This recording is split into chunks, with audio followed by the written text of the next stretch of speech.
Sir నమస్తే. నమస్తే. చెప్పండి సార్, ఆయన కేసీఆర్ గారు రాష్ట్రపతిని కలుస్తారని చెప్పేసి కొన్ని వార్తలు వినిపిస్తాము. సో నిజమా? మరి ఆయన ముఖ్యమంత్రి ఉన్నప్పుడు ఏం చేసిండని ఇప్పుడు పోయి కలుస్తాడు? ఆయన బీసీల రిజర్వేషన్ మీద ఆయన చేయకపోయిండు. ఇప్పుడు రేవంత్ రెడ్డి ఏం చేసిండు? మత ప్రాతిపదిక రిజర్వేషన్స్ కోర్టులు ఒప్పుకోవు. ఇవాళ ముస్లింలను కలిపి ఆయన 42% అంటాడు. అది కొట్టుడు పోతుంది కదా. మరి ఈయన దేని మీద పోతాడు? ఈయన ముఖ్యమంత్రిగా 2 టర్ములు ఉన్నప్పుడు ఏం చేసిండు? దానికి కొంత వ్యాలిడిటీ ఉండదా? ఇప్పుడు ఆయన ముఖ్యమంత్రి ఉన్నప్పుడు చేయడు, ఇప్పుడు కావాలంటే ఎవడన్నా నమ్ముతాడా? నవ్వరా? అంటే వారి కూతురు కూడా అదే తరహాలో ఉద్యమాలు చేస్తున్న పరిస్థితి కనిపిస్తా ఉంది. వాళ్ళ కూతురు కూడా కొంచెం ఆలోచన ఉండాలి. నువ్వు పార్లమెంట్ మెంబర్ ఉంటివి, నువ్వు ఢిల్లీ దానిక పరిచయాలు ఉండే, మీ నాయన ముఖ్యమంత్రి అప్పుడు పెట్టితే వద్దన్నారా? ఇవాళ ఆ రిజర్వేషన్ పెట్టితే వద్దన్నారా? ఇప్పటికీ మీకు దమ్ము ధైర్యం ఉంటే చట్టసభలలో సీట్ల కోసం పోరాడండి. సర్పంచ్లకు, ఎంపీటీసీలకు, జెడ్పీటీసీలకు కావు. ఎందుకంటే అది మీకు అగ్రవర్ణాలకు ఈడు కాకుండా జోడు కాకుండా అయినాయి. గ్రామాలలో మీరు లేరు, మీరు పట్టణాలలో ఉన్నారు. కాబట్టి గ్రామాలు మేము చూసుకుంటాం, కానీ చట్టసభలలో సీట్ల కోసం చిత్తశుద్ధి ఉంటే పోరాడండి. అంటే 72 గంటల ఆమరణ నిరాహార దీక్ష కూడా చేస్తున్నాం. ఆమరణ నిరాహార దీక్షని లేకపోతే మొత్తం 72 గంటల మొత్తమే చచ్చిపోయేదానికంటే నిరాహార దీక్ష చేయని, కానీ నంబర్ ప్రజలు అంటే 42% రిజర్వేషన్ ఆర్డినెన్స్ తీసుకొచ్చింది నేను, నా ఉద్యమాల వల్లనే ఆర్డినెన్స్ వచ్చిందని చెప్పేసి రేవంత్ రెడ్డి నేను తెచ్చిందంటాడు, నువ్వు తెచ్చిందంటావు. నీకేం అధికారం ఉండేప్పటికే తెస్తావు? రేవంత్ రెడ్డి తెచ్చిందంటే ఒప్పుకుందాం, ఎందుకంటే ఆయన ముఖ్యమంత్రి. కానీ నువ్వు ముఖ్యమంత్రి కాదే.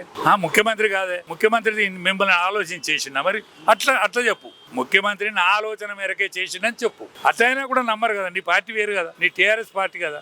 నీ టీఆర్ఎస్ పార్టీ ప్రభుత్వం ఉన్నప్పుడు మీరు ఒప్పుకోలేదు కదా. మరి ఇప్పుడు ఎట్లా నేను తెచ్చినా అంటే ఎవడు ఒప్పుకుంటాడు? ఎవడన్నా బీసీవాడు అంటే నిజమే అనుకోవచ్చు. మీకేం సంబంధం? అసలు బీసీలకు మీకేం సంబంధం? బీసీ కొట్లాట మీరెందుకు కొట్లాడుతాను? రేవంత్ రెడ్డికి హక్కు లేదు, హక్కు లేదు, కవితమ్మకి అంతకంటే హక్కు లేదు. అంటే బీసీ ఉద్యమంలో తెలంగాణ మాజీ సీఎం కేసీఆర్ గారు పాల్గొంటే తెలంగాణ ప్రజానికి ఏ విధంగా ఇస్తుందంటారు? ఏం చూడది? ఆనాడు దళితులను ముఖ్యమంత్రి చేస్తున్నాడు, చేసిండా? ఆయన పాల్గొన్నాడు. పాల్గొన్నా కూడా ఆయన పాల్గొంటే నచ్చడు, మెచ్చడు. అంటే బీసీలకి న్యాయం చేసే పార్టీ ఏదంటారు? మరి 3 పార్టీలు ఉన్నాయి తెలంగాణలో పెద్ద ఎత్తున. సో మరి ఏ పార్టీ న్యాయం చేసే? ఏ బీసీలకైనా చట్టసభలలో సీట్లు వచ్చిన రోజు, సీట్ల కోసం చేసిన రోజు మాత్రమే ఏ పార్టీనైనా నమ్ముతారు. బీసీలకు న్యాయం చేసిన వాళ్ళు అవుతారు. బీసీలకు న్యాయం చేయాలంటే 77 ఏళ్ళ స్వాతంత్రం వల్ల ఒకసారి ప్రధానమంత్రి, 2వ సారి 3వ సారి అయ్యిండు. మధ్యప్రదేశ్కు ఒక బీసీ ముఖ్యమంత్రి చేసిండు, హర్యానాకు ఒక బీసీ ముఖ్యమంత్రి చేసిండు, ఒరిస్సాకు ఒక ఎస్టీ ముఖ్యమంత్రి చేసిండు. ఇవాళ కర్ణాటకలో కూడా బీసీ ముఖ్యమంత్రి ఉన్నాడు. ఇవాళ తమిళనాడులో కూడా బీసీ ముఖ్యమంత్రి ఉన్నాడు. అట్లా వాటాలు మేమెంతో మాకంత వాటా ఇచ్చిన రోజు పార్టీలను నమ్ముతారు. అంటే బీసీ ఉద్యమాన్ని ఉద్దేశించి రామచంద్రరావు గారు, అంటే బీజేపీ పార్టీ అధ్యక్షుడు, 45% రిజర్వేషన్లు కల్పిస్తామని చెప్పేసి మొన్న మాట్లాడిన పరిస్థితి. 45 కాదా, మేము 50కి వెళ్తాను. బీసీలో మేము 50కి వెళ్తాను. ఏ రిజర్వేషన్ లేకుండానే మేము 50% గ్రామాలలోకి వెళ్తాను. మీరు ఇచ్చేది ఏంది, మేము పుచ్చుకునేది ఏంది? అంటే మరి బీసీలను 9th షెడ్యూల్లో చేర్చాలని చెప్పేసి పెద్ద ఎత్తున ఉద్యమం. ఏం పెద్ద ఎత్తున ఉద్యమం? 9th షెడ్యూల్ ఏంది, ఇదేంది, అదేంది? ఇవన్నీ కాదా, మనం గెలుతాను. బీసీలను చిన్నగా చేయకండి. ఇవాళ గ్రామాలలో మనమే గెలుతాము. బీసీ నాయకులందరూ కూడా నేను విజ్ఞప్తి చేస్తాను. ఒక సీనియర్ మ్యాన్గా, ఒక 70 ఏళ్ళు దాటిన వ్యక్తిగా, నేను ఆటు పోటు తిన్న వ్యక్తిగా చెప్తానా, మనం బీసీ ఉద్యమం చట్టసభల కోసం చెయ్యండి. అంటే స్థానిక సంస్థల వరకు ఉంటే సరిపోతుంది. ఏమీ వద్దు, చట్టసభలు కావాలి. స్థానిక సంస్థలు మనం గెలుతూనే ఉంటుంది.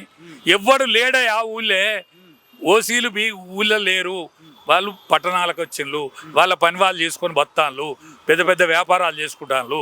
అక్కడ అనుకుంటే ఎంపీలు అవుతాను, రాజ్యసభ మెంబర్లు అవుతాను, ముఖ్యమంత్రులు అవుతాను. ఇవాళ ఇన్నేళ్ళ స్వాతంత్రంలో, 77 ఏళ్ళ స్వాతంత్రంలో తెలంగాణ నోసుకోలేదు కదా ఆయన్నాడు బీసీ ముఖ్యమంత్రి. ఆ బీసీ ముఖ్యమంత్రి కోసం ట్రై చేయండి. అంటే స్థానిక సంస్థలు దగ్గర పడుతున్నావా ఇలా? మరి పార్టీకి పట్టం కట్టే అవకాశం ఉంది? ఇప్పుడు పట్టం ఏ పార్టీ గట్టినా కూడా మళ్ళీ లేకదేంకొని పోతాయి. ఎవరు ఒకదాన్ని ఉండరు వీళ్ళు. నేను నిజం చెప్పాలి, అబద్ధం చెప్పనా? నేను నిజమే చెప్పాలి కదా. ఈ వయసుకు ఏ పార్టీలో గెలిచినా కూడా మళ్ళీ అధికార పార్టీ పోతారు వీళ్ళంతా. అంటే బీసీ రిజర్వేషన్లో భాగంగా ఇతర పార్టీ ప్రతిపక్ష నాయకులు పెద్ద మొత్తంలో ఉద్యమాలు చేయడానికి సిద్ధంగా ఉన్నారు. దీన్ని ఏ విధంగా చూస్తారు? బీసీ రిజర్వేషన్లు ఇచ్చేటువంటి విషయంలో మీరు అన్నట్లుగా ఇతర ప్రతిపక్ష రాజకీయ పార్టీలకు చిత్తశుద్ధి ఉంటే బీజేపీ గత 10 సంవత్సరాల కింద అధికారంలోకి వచ్చింది. బీఆర్ఎస్ గత 10 సంవత్సరాల కిందటనే అధికారంలోకి వచ్చింది. అధికారంలోకి వచ్చినప్పుడు పెన్ పవర్ ఉన్నప్పుడు చేయనటువంటి పార్టీలు అధికారం దిగిపోయిన తర్వాత ఉద్యమాలు చేస్తామంటే ఎట్లా నమ్మాలి? కాబట్టి ప్రజలు విశ్వసించే స్థితిలో లేరు. బీసీలు అసలు ఈ పార్టీలను విశ్వసించే పరిస్థితే లేదు. ఎందుకంటే అధికారంలో ఉన్నప్పుడు ఉన్న రిజర్వేషన్ల కంటే కూడా ఇంకా తగ్గించిన చరిత్ర ఉంది వీళ్ళకు. ఇక బీజేపీకి అయితేనేమో బీసీ రిజర్వేషన్లు అంటేనే కడుపులో మంట. బీసీలు 60% ఉన్న బీసీలు ఎక్కడ పార్లమెంట్లో అసెంబ్లీలో వచ్చి కూర్చుంటే వాళ్ళ మైనారిటీ కులాల యొక్క బీసీ త్రివర్ణాలు ఎవరైతే ఉన్నారో వాళ్ళ యొక్క బలం పార్లమెంట్లో తగ్గిపోతుందని వాళ్ళు భయపడుతున్నారు. కాబట్టి వాళ్ళు చేసేటువంటివి మనం సింహము కుందేలు మీద చూపిస్తుంది, దయ చూపిస్తుంది, రేపు రిజర్వేషన్లకు సపోర్ట్ చేస్తారు అన్నట్లే ఉంటుంది తప్ప. బీసీ రిజర్వేషన్ లో భాగంగా కవిత గారు 72 గంటల ఆమరణ నిరాహార దీక్ష అని చెప్పేసి ముందర పెట్టుకున్నారు. దీన్ని ఏ విధంగా ఇస్తారు? సరే, కవిత గారి విషయంలో వాళ్ళ నాన్నగారు అధికారంలో ఉన్నప్పుడు ఆమె కూడా అధికారంలో పాలు పంచుకున్నప్పుడు కనీసం గొంతెత్తి ఈ రిజర్వేషన్ల పైన మాట్లాడలేదు, దానికోసం పోరాటం చేయలేదు.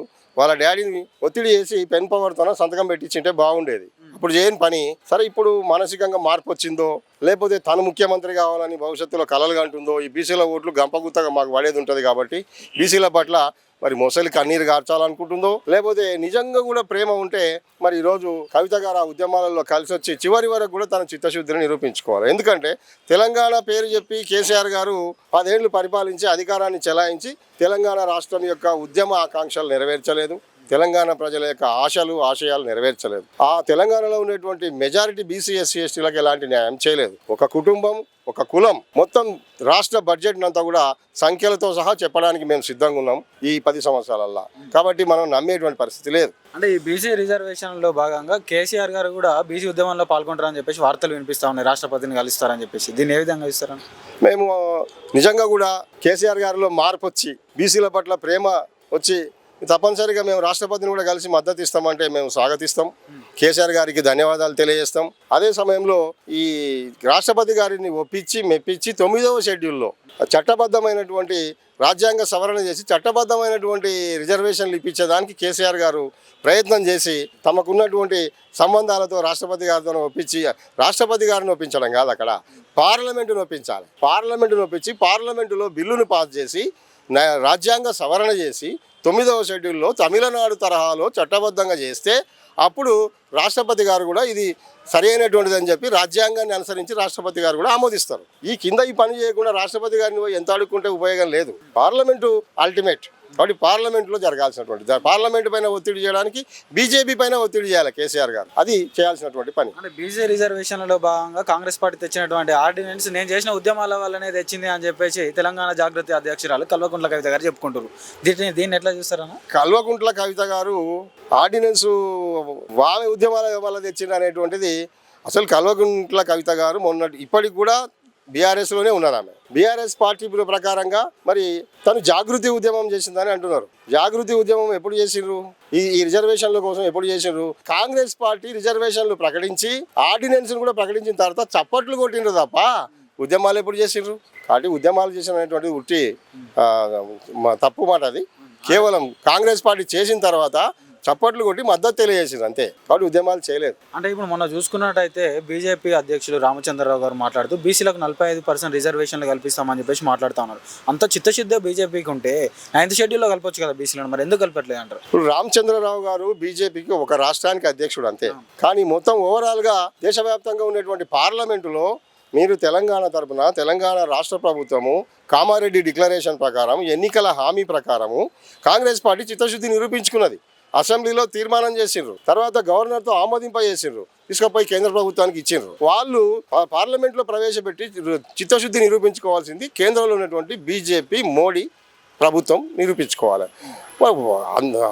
కేంద్రంలో అధికారంలో ఉన్నటువంటి మోడీ గారు చేయాల్సిన పనిని ఇక్కడ రామచంద్రరావు గారికి పవర్ లేదు కదా. ఆయన కనీసం ఈ ప్రభుత్వంలో, రాష్ట్ర ప్రభుత్వంలో ఏ స్థానంలో కూడా లేనటువంటి వ్యక్తి, ఒక రాష్ట్ర అధ్యక్షుడు మాత్రమే. కాబట్టి మీకు నిజంగా చిత్తశుద్ధి ఉంటే రామచంద్రరావు గారు మీ 8 మంది పార్లమెంటు సభ్యులను, మీ అసెంబ్లీలో ఉండేటువంటి వాళ్ళను మీరు ధర్నా కూర్చోండి, ముందు ధర్నా కూర్చోండి. 8 మంది పార్లమెంటు సభ్యులు పార్లమెంట్ గేటు దగ్గర ధర్నా కూర్చోండి. కూర్చొని అక్కడ మీరు సౌహార్దతను ప్రకటించండి. ప్రకటించి కేంద్ర ప్రభుత్వం మీద ఒత్తిడి తీసుకొస్తే అప్పుడు రామచంద్రరావు గారి మాటలకు విలువ ఉంటుంది. అంటే చట్టపరంగా 42% రిజర్వేషన్లు అమలు కాని పక్షంలో ఇప్పుడు బీసీల కార్యాచరణ ఏ విధంగా ఉండబోతుంది? ఇప్పుడు బీసీలు ఈ రాజకీయ పార్టీలు గతంలో పరిపాలించిన వాళ్ళు ఇప్పుడు పరిపాలిస్తున్న వాళ్ళ మీద నమ్మకాలు అనేటువంటివి వాళ్ళ ఆచరణలో బీసీలకు నిరూపించారు. కాబట్టి ఇప్పుడు వాళ్ళు నమ్మే పరిస్థితి లేదు. కాబట్టి బీసీలకు తమ సొంత కార్యాచరణ తమకు ఉన్నది. ఒకవేళ వీళ్ళు సరైనటువంటి పద్ధతిలో ఈ సందర్భంలో నిరూపించుకోకపోతే రాబోయే స్థానిక సంస్థల ఎన్నికలు కావచ్చు, లేదంటే ఎంపీటీసీ జడ్పీటీసీ ఎన్నికల్లో కానీ అసెంబ్లీ పార్లమెంట్ ఎన్నికల్లో ప్రజలు నిర్ణయించుకుంటారు, బీసీలు నిర్ణయించుకుంటారు వీళ్ళని అధికారంలో ఉంచాలనా దించాలనా. వాళ్ళు ఒకవేళ నిజంగా కూడా ఇప్పుడు చిత్తశుద్ధితో పనిచేస్తే బీసీల యొక్క మనసును దోచుకుంటే ఓట్లు వేస్తారు. ఈ బీసీలకు ఇప్పుడు అన్యాయం చేసి రేపు ఓట్లు వేయమంటే వేయరు కదా. అప్పుడు బీసీలు ఏం చేస్తారు, ఓ సొంత కార్యాచరణ ప్రకటించుకొని, ఓ సొంత లక్ష్యం పెట్టుకొని, ఒక రాజకీయ పార్టీని పెట్టుకొని, వాళ్ళ ఓట్లు వాళ్ళే వేసుకొని, పెన్ పవర్ను బీసీలే సొంతంగా తెచ్చుకొని, రాజ్యాధికారంలో వాళ్ళే సంతకం పెట్టుకొని రిజర్వేషన్లు సాధించుకుంటారు తప్ప ఈ పార్టీలను ఆశించేటువంటి పరిస్థితి ఇక బీసీలకు లేదు. నమ్మకం పోయింది. 78 సంవత్సరాలు గడిచింది. 78 సంవత్సరాల నుంచి బీసీలు ఎంత ఓపికతో ఉన్నా కూడా ఈనాటికి రాజకీయ రిజర్వేషన్లు లేవంటే రెండవ తరగతి పౌరులుగా భారతదేశంలో 60% ఉన్న బీసీలకు న్యాయం జరగలేదంటే ఇదో స్వతంత్రమా, ఇదొక న్యాయమా? అసలు రాజ్యాంగాన్ని అమలు చేసిర్రా? చేయలేదు, అమలు చేయలేదు. కాబట్టి నమ్మే పరిస్థితి లేదు. బీసీలకు సొంత ఎజెండా, సొంత కార్యాచరణ ఉంది, సొంత బలం ఉంది, జనం ఉన్నారు. కాబట్టి బీసీలు వీధి పోరాటాలకు దిగితే భారతదేశ వ్యాప్తంగా కూడా మొత్తం దేశవ్యాప్తంగా ఉద్యమం వస్తుంది. తప్పనిసరిగా పార్లమెంట్లో బీసీ ప్రతినిధులు పార్లమెంట్లో వచ్చి కూర్చుంటారు, అసెంబ్లీలో వచ్చి కూర్చుంటారు. ప్రభుత్వాలనే ఏర్పాటు చేసుకొని మా నిర్ణయాన్ని మేమే అమలు చేసుకుంటాం.